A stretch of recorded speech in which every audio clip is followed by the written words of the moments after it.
तर यापूर्वी शरद पवार हे देशमुख कुटुंबियांच्या भेटीला गेले होते. हत्येच्या सूत्रधाराचा शोध घ्या, तोवर स्वस्त बसणार नाही असा इशारा शरद पवार यांनी राज्य आणि केंद्राला दिलेला आहे.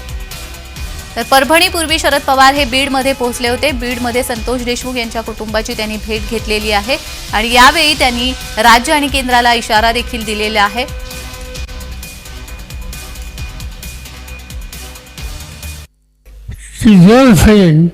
याच्या खोलात जाऊन जे कुणी जबाबदार आहेत आणि जे कुणी सूत्रधार याच्या मागे आहेत त्यांना योग्य प्रकारचा धडा शिकवायचा आहे आणि तेही तातडीने.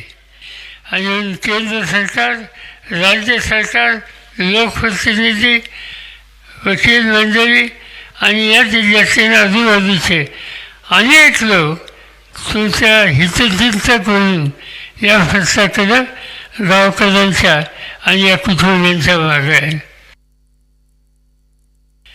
जे दुःखी आहेत त्यांच्या दुःखाची ते एकटे नाहीत, आपण सगळे आहोत. हे वातावरण केलंच पाहिजे आणि ती स्थिती ही दुरुस्त कशी होईल याची काळजी आपण सगळ्यांनी घेतलीच पाहिजे.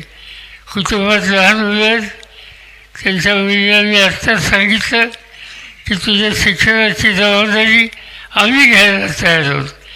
माझ्याकडे बारामतीला फार मोठी मुलींच्यासाठी शैक्षणिक सुविधा आहे.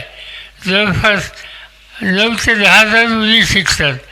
त्याच्यामध्ये आणखी एक मुली असेल, तुझा मुलगा येत असेल, त्यांचं पूर्ण शिक्षण आपण करू, त्यांना धीर देऊ, कुटुंबाला धीर देऊ.